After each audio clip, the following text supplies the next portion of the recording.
Hello guys, मैं सूरज sir Shyam study point परिवार की तरफ से सभी बच्चों को ढेर सारी शुभकामनाएं और श्याम स्टडी परिवार की तरफ से इंग्लिश भाई सीबी सर, मैथ भाई विनोद सर और फिजिक्स केमिस्ट्री भाई अभिषेक सर की तरफ से ढेर सारी शुभकामनाएं। और अभी जो 12 का पहला चैप्टर है, पहला यूनिट है रिप्रोडक्शन यानी प्रजनन। हम यही शुरू करते हैं रिवीजन के थ्रू। तो हम लोग का बेटा जो चैप्टर है पहला क्या है, रिप्रोडक्शन यानी प्रजनन। ये ऑलमोस्ट बहुत ही इम्पोर्टेंट चैप्टर है जो 5 चैप्टर का है। ठीक, तो प्रजनन है क्या, प्रजनन का विधि क्या है और प्रजनन के थ्रू हम लोग पढ़ते क्या हैं। तो प्रजनन क्या है, तो प्रजनन मतलब रिप्रोडक्शन एक जैविक प्रक्रिया, एक जैविक मतलब बायोटिक प्रोसेस है। यानी प्रजनन आपका क्या है, बायोटिक प्रोसेस है। यह 2 प्रकार का होता है। पहला क्या होता है आपका असेक्सुअल रिप्रोडक्शन,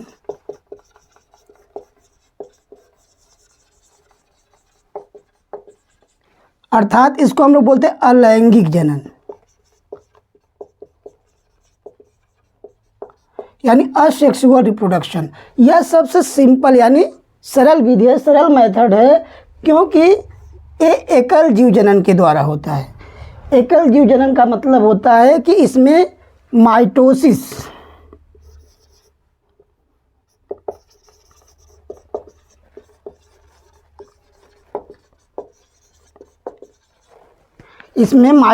सेल डिवीजन होता है, अर्थात समसूत्री विभाजन।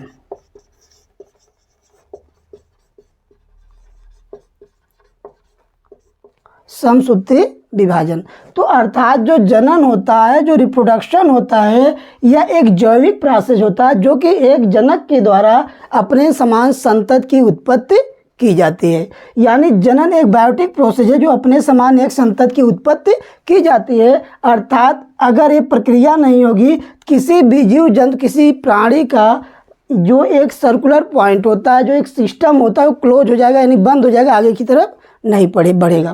तो अपने जनरेशन को बढ़ाने के लिए हम एक जनन की प्रक्रिया करते हैं। यह जनन की प्रक्रिया 2 प्रकार का होता है। एक होता है आपका असेक्सुअल रिप्रोडक्शन अर्थात अलैंगिक जनन।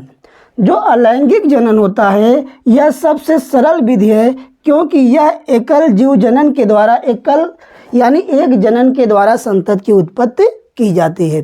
ठीक, अब इसमें क्या होता है, इसमें जो सेल डिवीजन होता है समसूत्री होता है, क्योंकि हम सबको पता है कि ह्यूमन बीइंग्स में 23 पेयर क्रोमोसोम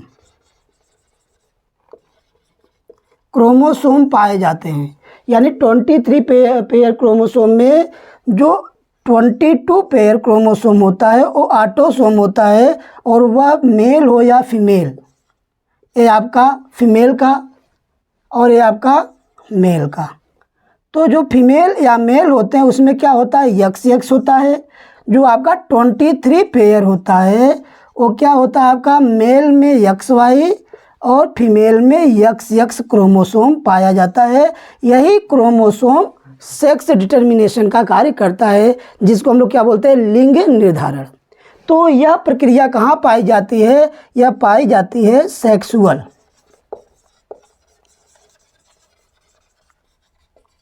कहाँ पाई जाती है, सेक्सुअल रिप्रोडक्शन अर्थात लैंगिक जनन में। बट आपका जो असेक्सुअल रिप्रोडक्शन होता है, अलैंगिक जनन होता है, यह सूक्ष्म जीव यानी माइक्रो ऑर्गेनिज्म, सूक्ष्म जीव या माइक्रो ऑर्गेनिज्म या अल्प विकसित जीव में या कोशिकाओं में पाया जाता है। जैसे आपका प्रोटोजोआ, पोरीफेरा हुआ, बैक्टीरिया हुआ, ये सब में पाया जाता है। तो हम लोग का जो पहला स्टडी पॉइंट है जनन का, कि जनन क्या होता है, इसको हम लोगों ने देखा कि जनन क्या है। जनन एक बायोटिक, जनन क्या है भैया, एक बायोटिक प्रक्रिया है। जनन क्या है, एक बायोटिक प्रक्रिया है जिसके द्वारा एक जनक अपने समान संतति की उत्पत्ति करता है। तो जो अलैंगिक जनन होता है इसके द्वारा किसका, जेनेटिक्स मटेरियल यानी अनुवांशिकी पदार्थ, अनुवांशिकी पदार्थ यानी जेनेटिक्स मटेरियल वो किसके रूप में होता है? डीएनए और आरएनए, ये दोनों का स्थानांतरण करता है। क्या करता है? स्थानांतरण करता है। क्योंकि जब कोई भी बच्चा पैदा होता है तो उसके अंदर किसका होता है कैरेक्टर? जनक का। अब ऐसी बात है नहीं कि कोई बच्चा पढ़ा तो माँ को पढ़ा या पड़ोसी को पढ़ गया, पड़ोसी को पढ़ेगा नहीं, क्योंकि या तो मम्मी को जैसा होगा या तो पापा के जैसा होगा, या तो दोनों का कैरेक्टर होगा। क्यों? क्योंकि उसके अंदर किसका जीन है? मम्मी और पापा को। पड़ोसी को भी पढ़ेगा। पड़ोसी कब पढ़ेगा? जब पापा की जगह कौन आ जाएगा? पड़ोसी आ जाएगा। तो यही जेनेटिक्स यानी कि मटेरियल है, यानी अनुवांशिकी पदार्थ है, वो किसके रूप में है? डीएनए के रूप में, जो किसी भी लक्षण के लिए क्रोमोसोम के द्वारा, किसके द्वारा? क्रोमोसोम यानी गुणसूत्र, गुणसूत्र के द्वारा जनन प्रक्रिया से, किसकी प्रक्रिया में? जनन मतलब प्रजनन यानी रिप्रोडक्शन की प्रक्रिया से कहाँ जाता है? संतति में जाता है। किस में जाता है? संतति में जाता है। तो जो आपका अलैंगिक जनन है,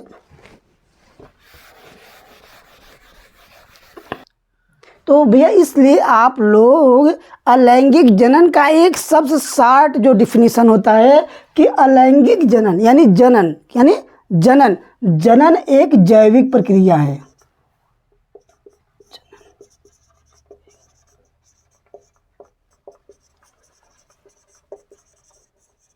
जैविक प्रक्रिया है। क्या भैया?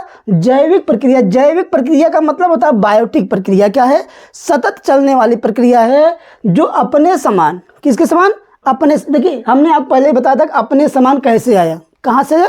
यानी क्रोमोसोम से आया। कहाँ से आया? क्रोमोसोम। क्रोमोसोम क्या है? एक वाहक है। क्या है? कैरियर है। ये क्या करता है? ले जाने के काम करता है। क्या करता है? ले जाने के। क्योंकि हम लोग ह्यूमन बींग्स में या कितने पेयर का होता है? यानी 23 पेयर का होता है। कितने पेयर का होता है? 23 पेयर का होता है, जिसमें बाय जो 22 पेयर है वो ऑटोसोम होता है, उसको हम बोलते हैं सोमैटिक सेल। क्या बोलते हैं? सोमैटिक सेल यानी कायिक गुणसूत्र, यानी कायिक यानी सोमैटिक क्रोमोसोम। जो आपका 23 वाला पेयर है ये सेक्स क्रोमोसोम बोला जाता है। क्या बोला जाता है? Sex chromosome. सेक्स क्रोमोसोम क्यों बोलते हैं? क्योंकि ये सेक्स डिटर्मिनेशन का काम करता है, यानी लिंग निर्धारण, यानी बच्चा होगा कि बच्ची होगा। क्योंकि हमारी गांव की औरतें कम पढ़ी लिखी थी, पहले कम जानती थी, तो जिसको कई लड़कियां हो गई लोग उसी को दोषी मानते थे कि अरे कुल बिटिया बिटिया पैदा कर रही हैं। लेकिन जो हमारा साइंस बताता है, जो हमारा बायोलॉजी बताता है कि इसमें बच्चियों का नहीं बच्चों का कैरेक्टर होता है। क्योंकि बच्चियों में ऑलरेडी क्या है? यक्स यक्स है। कोई भी आएगा यक्स आएगा। जो इनका 23 पेयर है भैया वो यक्स यक्स है, और मेल का क्या है? यक्स वाई है। अगर फीमेल का जो भी आएगा वो क्या आएगा? यक्स आएगा। क्या आएगा? यक्स आएगा। और मेल का अगर यक्स आता है तो बच्ची होगी, अगर वाई आता है तो बच्चा होगा। तो कौन जिम्मेदार हुआ? मेल हुआ ना। तो यही भैया क्या है आपका? सेक्स डिटर्मिनेशन मतलब लिंग निर्धारण। और लिंग निर्धारण कौन करता है? 23 वाला पेयर आपका क्रोमोसोम करता है। लेकिन कहाँ करता है? लैंगिक जनन में। अलैंगिक में क्या होता है? इसमें 100% जो आपकी संतति होती है वो 100% जनक के समान होता है, जबकि लैंगिक जनन में ऐसा नहीं होता है। लैंगिक जनन में मम्मी का भी कैरेक्टर हो सकता है, पापा का भी कैरेक्टर हो सकता है। अब मम्मी किससे पैदा हुई है? नाना नानी से, तो नाना नानी का भी कैरेक्टर हो सकता है। पापा किससे पैदा हुए? दादा दादी से, तो दादा दादी का भी कैरेक्टर हो सकता है। बुआ का भी हो सकता है क्योंकि दादा दादी से हैं। चाचा का भी हो सकता है। मामी का नहीं होगा, मौसा का नहीं होगा, फूफा का नहीं होगा, क्योंकि इनसे हमारा कोई मैचिंग नहीं है।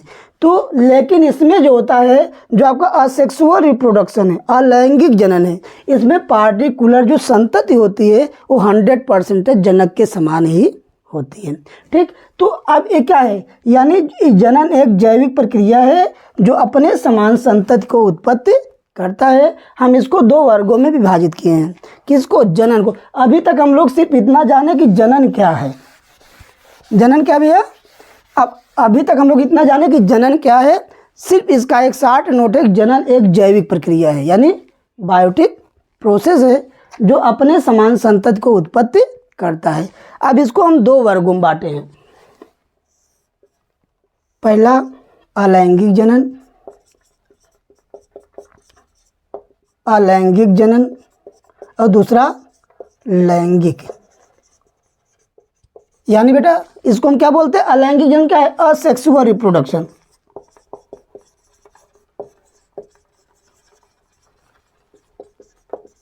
यानी असेक्सुअल रिप्रोडक्शन, और इसको हम क्या बोलते हैं, सेक्सुअल।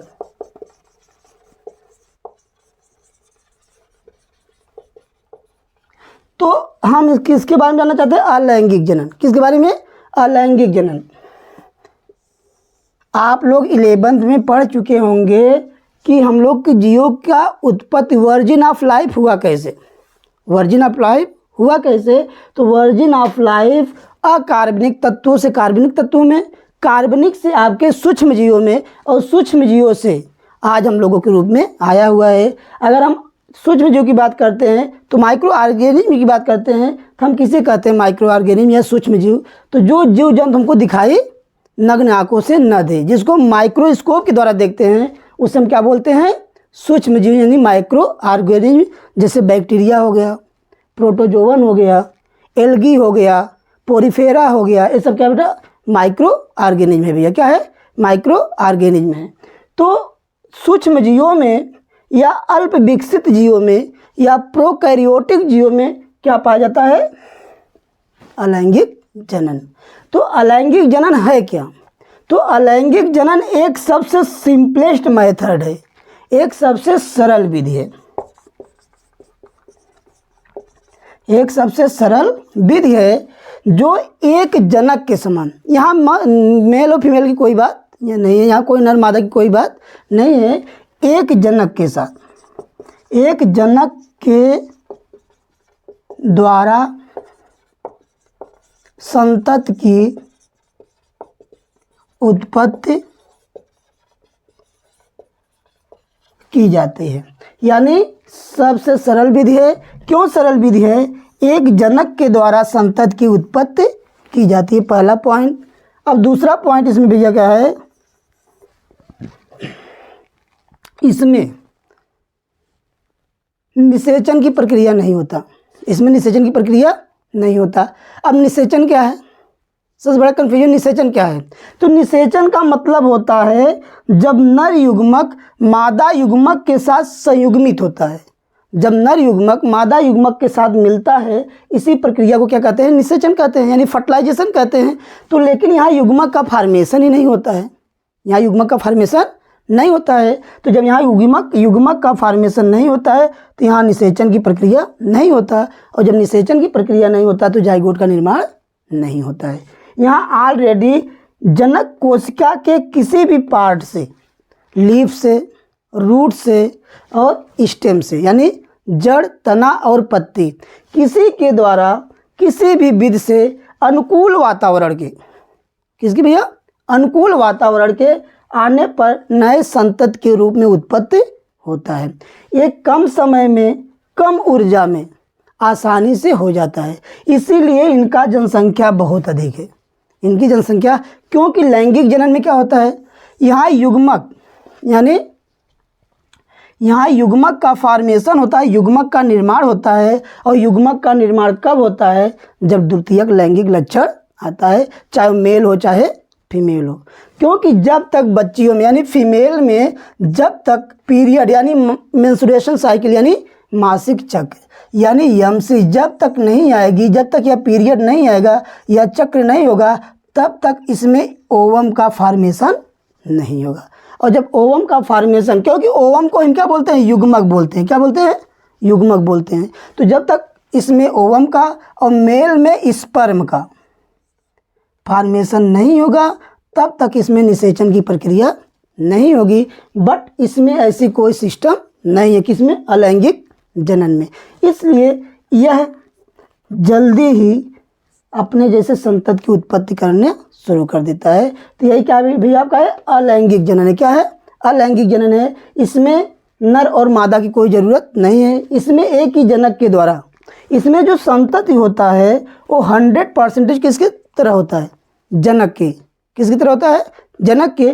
क्योंकि इसमें समसूत्री विभाजन होता है। क्या होता है? समसूत्री विभाजन। अब देखिए समसूत्री यानी कोशिका विभाजन है क्या, इसको हम लोग 11th में पढ़े थे कि सेल डिवीजन का मतलब क्या होता है, कोशिका विभाजन क्या होता है, कितने प्रकार का होता है। तो जो कोशिका विभाजन होता है, सेल डिवीजन जो होता है, अब जैसे कोई बच्चा वृत्त किया, दौड़ने थोड़ा शुरू कर दिया कि बच्चा पैदा हुआ आगे लाए भाग रहा, दाई पीछे लाए दौड़े, बेटा दूध पी लो, ऐसी तो कोई बात है नहीं। बच्चा पैदा हुआ, बिस्तर पड़ा हुआ, बैठा पलटा खड़ा हुआ, तब चलना शुरू किया। क्यों? क्योंकि उसमें सेल का विभाजन होता है, कोशिका का विभाजन होता है, और एक कोशिका एक एक करके कई ढेर सारी कोशिकाओं में बढ़ती है। जब कोशिकाओं में बढ़ती हैं तो यानी उसका भी क्या होता है, अलग अलग वर्ग भी बढ़ जाता है। तो देखिए जो कोशिका विभाजन होता है, जो सेल डिवीजन होता है, वो दो प्रकार का होता है। एक क्या होता है, सोमैटिक सेल डिवीजन, और एक सेक्स सेल, यानी कि एक माइटोसिस और एक मियोसिस, यानी एक समसूत्री कोशिका विभाजन। समसूत्री कोशिका विभाजन इसका मतलब होता है एक जनक कोशिका दो संतत कोशिका में, एक जनक कोशिका दो संतत कोशिकाओं में विभाजित हो जाती है, और दोनों संतत कोशिका जनक कोशिका के समान होती है। तो यहाँ पर कौन सा विभाजन होता है? समसूत्री विभाजन होता है। क्या होता है? समसूत्री विभाजन होता है, अर्थात जनक का पूरा जेनेटिक्स मटेरियल संतत कोशिका में पाया जाता है। जबकि लैंगिक जनन में 50% किसका होता है? नर का होता है। 50% किसका होता है? मादा का होता है। क्यों? क्योंकि यहाँ पे समसूत्री विभाजन है, और इसमें क्या होता है? अर्धसूत्री विभाजन। इसको हम लोग क्या बोलते हैं? इसको हम बोलते हैं मियोसिस सेल डिवीजन।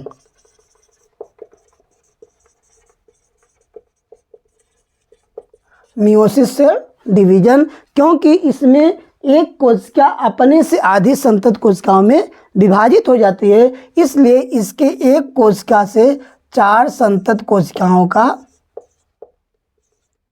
निर्माण होता है, जिसमें गुणसूत्रों की संख्या 2n, 2n, 2n, n है और n है।